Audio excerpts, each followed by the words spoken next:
Hello అండి, నమస్తే. Welcome to my channel కథా స్రవంతి. ఈరోజు నేను చదివినిపించబోయే మ్యాగజైన్ స్టోరీ పేరు మిషన్ సక్సెస్. ఈ కథను కర్రా నాగలక్ష్మి గారు రాశారండి.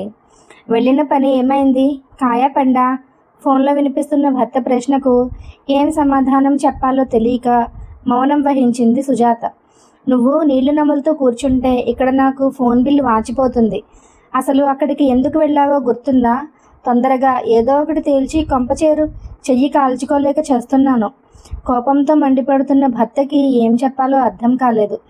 ఇంకా జాప్యం చేస్తే ఇంకెన్ని మంగళహారతులు వినాల్సి వస్తుందో అనే భయంతో ఇద్దరూ చాలా బిజీగా ఉంటున్నారు. మాట్లాడడమే కుదరలేదు. మెల్లగా అంది, మేనమేషాలు లెక్క పెట్టకు. రాత్రికి ఇద్దరూ కొంపచేరగానే అమ్మి తుమ్మి తేల్చేసిరా. శుభంగాడు స్కూల్కి వెళ్తున్నాడా? నువ్వైనా వాడితో తెలుగులో మాట్లాడు, అక్షరాలు దిద్దించు. ఇవాళే వాళ్ళతో మాట్లాడు, ఓకే? ఇక ఉంటాను. ఫోన్ డిస్కనెక్ట్ చేసిన శబ్దానికి ఉలిక్కిపడి ఈ లోకంలోకి వచ్చింది సుజాత. ఏమిటో ఈ కాలం పిల్లలు పెద్ద పెద్ద చదువులు చదివి పెద్ద పదవుల్లో రాణిస్తున్నారు, కానీ జీవితంలో ఓడిపోతున్నారు.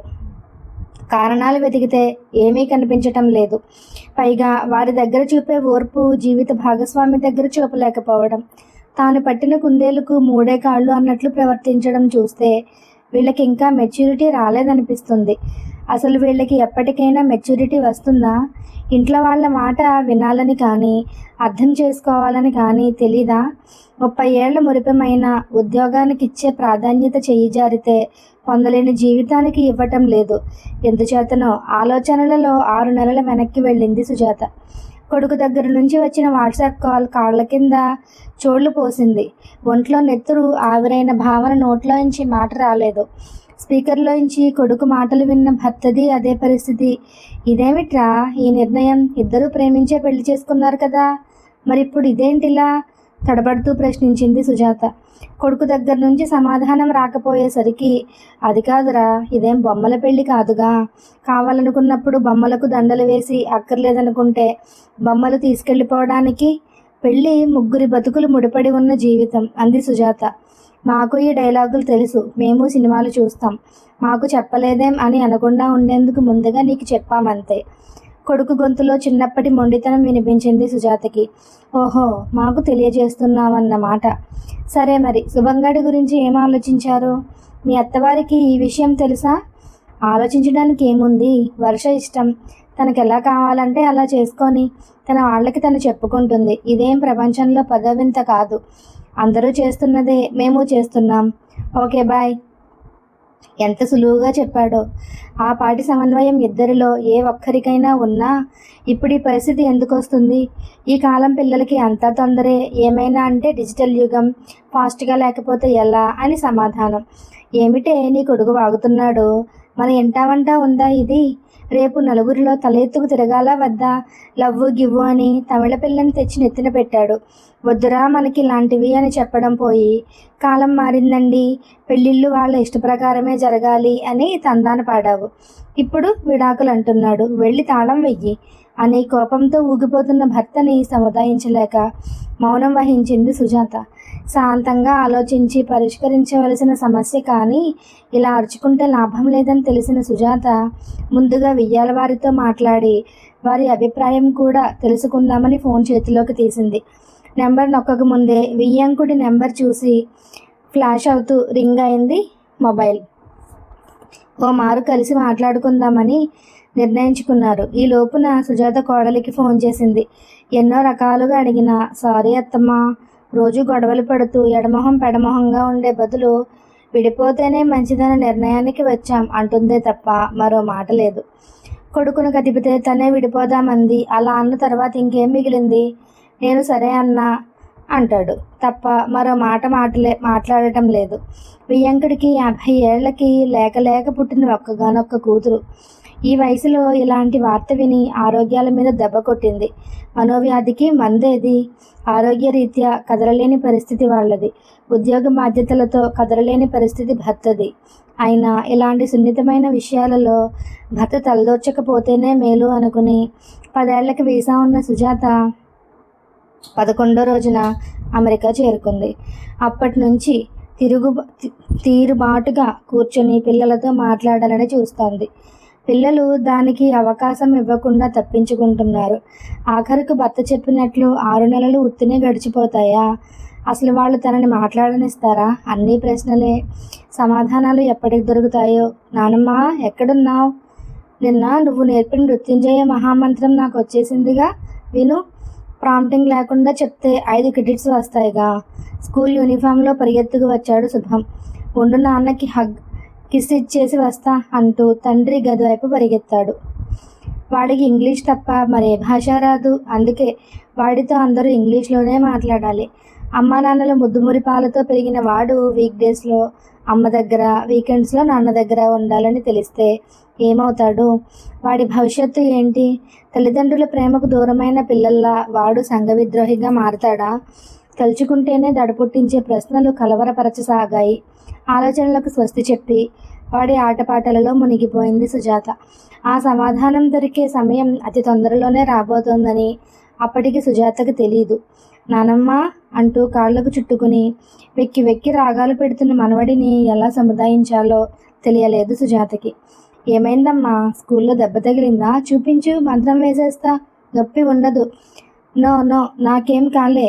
మరి ఎందుకు ఏడుస్తున్నావు? నీకు తెలుసుగా, నువ్వు ఏడిస్తే నాకు ఏడుపు వస్తుందని. మాట పూర్తి కాకముందే సుజాత కళ్ళల్లో నీళ్ళు వచ్చాయి. ఏడవకు రానమ్మా, నేను ఏడవనులే. మరే మరే నా ఫ్రెండు మ్యాక్స్ తెలుసుగా? తెలుసు. వాళ్ళ మమ్మీ డాడీ డైవర్స్ తీసుకున్నారు కదా. వీక్ డేస్లో మమ్మీ దగ్గర, వీకెండ్స్లో డాడీ దగ్గర ఉండేవాడు. ఇప్పుడేమో డాడీకి గర్ల్ ఫ్రెండు, మమ్మీకి బాయ్ ఫ్రెండు వచ్చారు. డాడీ ఏమో వీకెండ్స్కి తీసుకెళ్ళడం మానేశాడు. మమ్మీ ఏమో వీడిని బాగా పనిష్ చేస్తోంది. మమ్మీ బాయ్ ఫ్రెండ్ కూడా వీడిని బాగా పనిష్ చేస్తున్నాడట. మ్యాక్స్ని వెల్ఫేర్ సెంటర్లో చేరుస్తారట. అక్కడ మమ్మీ డాడీ లేని పిల్లలని చేరుస్తారట. వాడు చాలా దిగులుగా ఉన్నాడు నానమ్మ అని వెక్కి వెక్కి ఏడవసాగాడు. వాడిని ఎలా ఓదార్చాలో తెలియలేదు సుజాతకి. అయినా వాడి దుఃఖం చూడలేని సుజాత, ఏడవకు నాన్న, మ్యాక్స్ వెళ్ళిపోతే మరో ఫ్రెండ్ దొరుకుతాడులే. వెల్ఫేర్ సెంటర్స్లో పిల్లల్ని బాగా చూసుకుంటారమ్మా. అక్కడ ఎవరు పిల్లల్ని కొట్టరు. మంచి స్కూల్లో చదివిస్తారు. నువ్వేం మ్యాక్స్ గురించి బెంగ పెట్టుకోకు అంటూ వాడి వెన్ను నిమ్మరసాగింది. నేనేం మ్యాక్స్ గురించి ఏడవటంలే, ఉక్రోషంగా అరిచినట్లన్నాడు శుభం. మరి? అయోమయంగా అంది సుజాత. నీకు తెలుసా నానమ్మ, మమ్మీ డాడీ కూడా డైవర్స్ తీసుకుంటున్నట్టున్నారు? నానమ్మ వైపు చూస్తూ అన్నాడు శుభం. చాచా, అలాంటిదేం లేదమ్మా. నీకు తెలియదు నానమ్మ, లాస్ట్ జనవరి నుంచి వాళ్ళిద్దరూ వేరే వేరే రూమ్స్లో పడుకుంటున్నారు.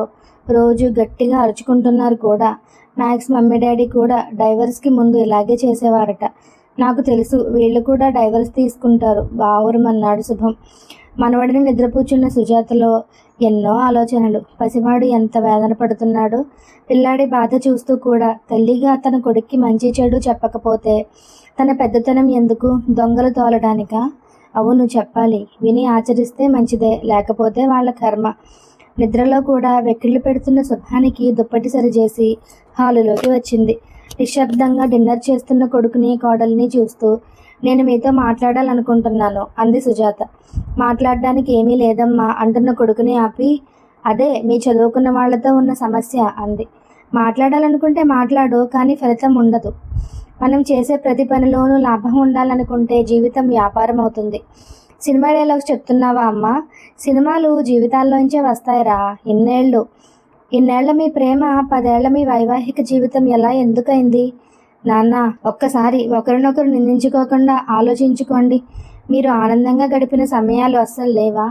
ఇద్దరు ఇలా పిల్లి కుక్కల్లా పోట్లాడుకోవడానికి కారణాలు ఏమిటి? ఒకరి మీద ఒకరికి ఇష్టం పోయిందా, లేక మరెవరి ఆకర్షణలోనైనా పడ్డారా? సుజాత ప్రశ్న పూర్తి కాకుండానే ఇద్దరు ఒకేసారి అదేం కాదు అని జవాబిచ్చారు. మరి నీకు తెలుసు కదా, నేను వారంలో 5 రోజులు ట్రావెల్ చేయాలి. ఇంటికొచ్చేసరికి భోజనం ఉండదు, బట్టలు వాష్ అయి ఉండవు, ఇల్లు పరమ బీభత్సంగా ఉంటుంది. ఎన్నిసార్లు చెప్పినా నీ కోడలు తీరంతే. రాను నువ్వే చేసుకోవచ్చు కదా, నన్ను అనకపోతే అంటుంది. 4 గంటలు ఫ్లైట్లో ప్రయాణం చేసి ఒళ్ళు అలసిపోయి వస్తే, సరైన తిండి కూడా లేకపోతే ఇక నాకు పెళ్ళెందుకు? నా లైఫ్కి బ్యాచిలర్ లైఫ్కి తేడా ఏమిటి? రోజు నీ నస భరించలేను, వేరే మార్గం చూడు అంది. వేరే మార్గం అంటే విడిపోవడమా అన్నాను. రోజు తిట్టుకుంటూ కలిసుండే బదులు విడిపోవడమే మేలు అంది. సరే అని విడాకులకు ఏర్పాట్లు చేస్తున్నా అన్న కొడుకు మాటలలో మొత్తం సమస్య అర్థమైంది సుజాతకి. సరే, నీ వైపు సమస్య కూడా చెప్పమ్మా. నీకు తెలుసా మీ అమ్మా నాన్న మీ తొందరపాటు నిర్ణయాలకి ఎంత బాధపడుతున్నారో? కోడలితో అంది సుజాత. ఆయన వైపు నుంచి ఆయన చెప్పారు కదా అత్తమ్మ, ఇక నా వైపు నుంచి అంటే నాది వర్క్ ఫ్రమ్ హోమ్. వంట మాట దేవుడెరుగు. మంచినీళ్ళు తాగడానికి కూడా సమయం ఉండదు. మీరు చూస్తూనే ఉన్నారు కదా, ఏ పాటి సమయం చిక్కనా శుభం గాడి ఫుడ్ ప్రిపేర్ చేయటం, వాడి బట్టలు వాష్ చేయటంతోనే సరిపోతుంది. మరి వరుణ్ బట్టలు నావి వెనక పడతాయి.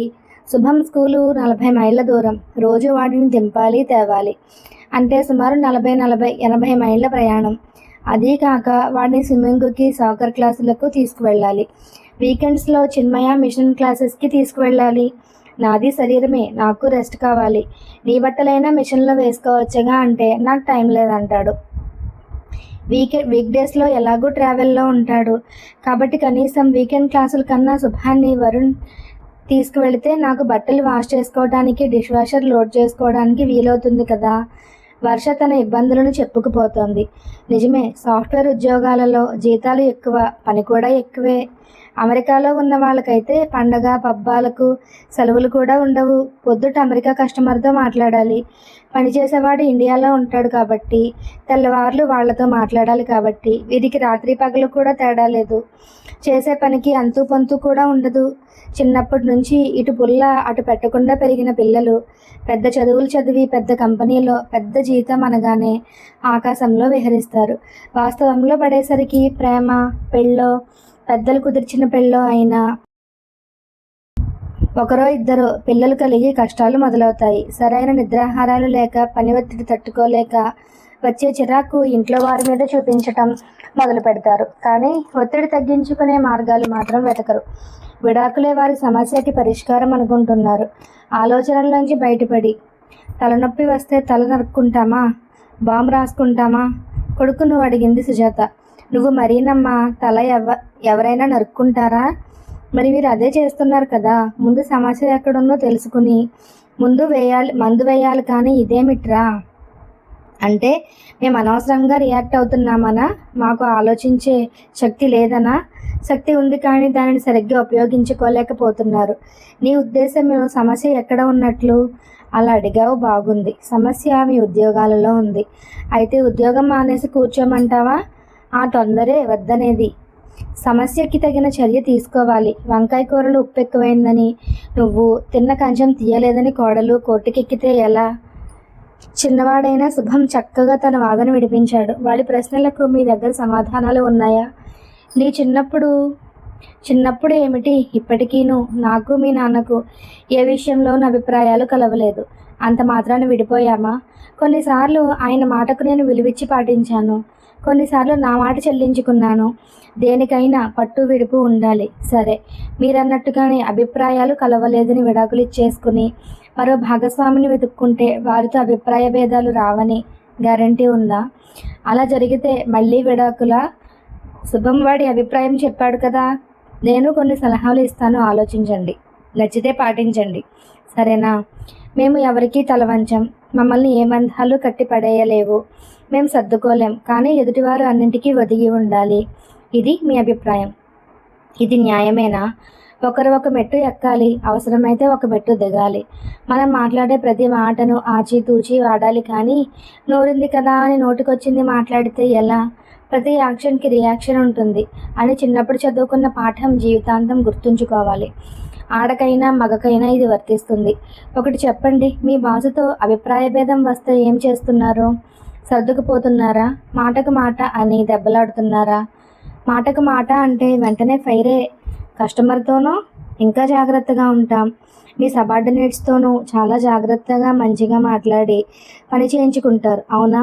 మరి మీ ఇద్దరూ మాట్లాడుకునేటప్పుడు మాత్రం సామరస్యం ఎందుకు లోపిస్తోంది? మా కాలంలో ఆఫీసులలో పని కాబట్టి మేము ఆఫీసుని గుమ్మం బయటే విడిచి ఇంట్లోకి వచ్చేవాళ్ళం. ఇప్పుడు మీకు ఇల్లే ఆఫీస్ కాబట్టి మీ ల్యాప్టాప్ మూసేయగానే మీ లైఫ్ మొదలవుతుంది. మీరు చేసే ఉద్యోగం 30 ఏళ్ళు మాత్రమే. అది గుర్తుంచుకోవాలి. మిమ్మల్ని గమనించిన తరువాత నాకు బాధపడింది ఏమిటంటే, ఇంటి పనులు నేనెందుకు చేయాలి మగవాడిని అనే అహంకారం నీది. నీతో సమానంగా ఉద్యోగం చేస్తున్నప్పుడు అన్నీ నేనెందుకు చెయ్యాలి అనేది వర్ష అభిప్రాయం. మొత్తం మీ సమస్యలకు ఇదే కారణం. దీనికి సింపుల్గా ఒక సొల్యూషన్ చెబుతాను వినండి. ఇద్దరూ బాగా సంపాదిస్తున్నారు కాబట్టి మీ ఇంటి పనులకి పని మనిషిని పెట్టుకోండి. పిల్లాడు స్కూల్కి దగ్గరగా ఇల్లు తీసుకుంటే ప్రతిరోజు 40 మైళ్ళు దూరం ప్రయాణం తగ్గి నీకు అలసట తగ్గుతుంది. వండుకోవడానికి సమయం లేదని ఏదో ఫాస్ట్ ఫుడ్ తిని, లేకపోతే అసలు తినక నీరసపడి ఆ కోపం పిల్లాడి మీదో భర్త మీదో చూపించే బదులు ఇండియన్ స్టోర్లో దొరికే కూరలు తెచ్చుకొని అన్నం వండుకుంటే సరే. లేదా ఇళ్లల్లో తయారు చేసి హోమ్ డెలివరీ చేసే వాళ్ళు కూడా ఉన్నారు. అలాంటి వాళ్లతో రోజువారీ ఏర్పాట్లు చేసుకున్న హాయిగా గడిచిపోతుంది. మరో ముఖ్యమైన సంగతి స్ట్రెస్ మేనేజ్మెంటు. మన శరీరాన్ని, మైండ్ని అప్పుడప్పుడు రీఛార్జ్ చేసుకుంటూ ఉండాలి. మధ్యలో మీకోసం మీరు సమయం వెచ్చించుకోవాలి. శని, ఆదివారాలలో మరీ ముఖ్యమైన కాల్స్ అయితే తప్ప ఆన్సర్ చేయకండి. మీ కుటుంబంతో మీకు నచ్చిన రీతిలో గడపండి. 3-4 నెలలకు ఒకసారి ఔటింగ్కి వెళ్ళండి. ప్రతి చిన్న విషయానికి విడాకులు కాదు పరిష్కారం. ఎలా విడిపోవాలో కాక ఎలా కలిసి ఉండాలో ఆలోచించండి. మీ జీవితాలు మీవే కాదనను, కానీ మీ జీవితాలతో పెనవేసుకున్న పిల్లాడి గురించి కూడా ఆలోచించాలిగా. మీరు మీ తల్లిదండ్రుల దగ్గర ముద్దుమురిపాలు పొందారు. మరి వాడు చేసిన పాపం ఏమిటి? మీరు ఎదుర్కొన్న సమస్యలు మేము ఎదుర్కోలేదా? మీకు కనీసం ఆర్థిక సమస్య లేదు, కానీ మా దగ్గర చాలినంత డబ్బు ఉండేది కాదు. ఓ వీకెండ్ సినిమా అని, మరో వీకెండ్ పార్క్ కానీ తక్కువ ఖర్చుతో ఉండేవాటిని ఎంచుకునేవాళ్ళం. అంతేకాని పిల్లలని, ఇంటిని వదిలి పెట్టేయాలని ఎప్పుడూ అనుకోలేదు. భార్యాభర్తలు ఒకరికి ఒకరు ఒదిగి ఉండటం తప్పు కాదు. ఒకరు కోపంలో ఉన్నప్పుడు మరొకరు తగ్గాలి. అంత మాత్రాన మనం ఓడిపోయినట్టు కాదు. సంసారం సాగరం అన్నారు, కానీ సంసారం సమరం అనలేదు. ఈ చిన్న విషయం మీకు అర్థమైతే చాలు. నేను చెప్పాలనుకున్నది చెప్పాను. మీకు నచ్చితే ఆచరించండి, లేదా మీ ఇష్టం. నాకు పిల్లాడికి ప్రయాణానికి ఏర్పాట్లు చేయండి. నేను వాడిని అనాథగా వదలలేను అనేసి బెడ్రూమ్లోకి వెళ్ళి తలుపేసుకుంది. తన సూచన వాళ్ళకి ఆమోదయోగ్యం అవుతుందో కాదో తెలియని ఆందోళన తెలతెలవారే వరకు నిద్రను ప్రసాదించలేకపోయింది. శుభం మెల్లగా నానమ్మ అని పిలవటంతో మెలకువ వచ్చింది సుజాతకి. పదనానమ్మ బ్రష్ చేసుకుందాం అనడంతో తలుపు తీసింది సుజాత. సర్ప్రైజ్ శుభం అంటున్న అమ్మ నాన్నలని నమ్మలేనట్లు చూశాడు శుభం. ఇల్లంతా అలంకరించిన కొవ్వొత్తులని, డైనింగ్ టేబుల్ పైన పెట్టిన పువ్వులను, కేక్ని చూసి wow, I love you mummy daddy, నానమ్మ దా ఫ్యామిలీ హగ్ టైం అంటున్న శుభం మొహంలో కోటి చంద్రుల కాంతిని చూసింది సుజాత. 1 సెకండ్ అని మిషన్ సక్సెస్ అని భర్తకి వాట్సాప్లో మెసేజ్ పెట్టి పరుగున వచ్చింది సుజాత. మరిన్ని మంచి కథల కోసం మన ఛానల్ను తప్పకుండా సబ్స్క్రైబ్ చేసుకోండి.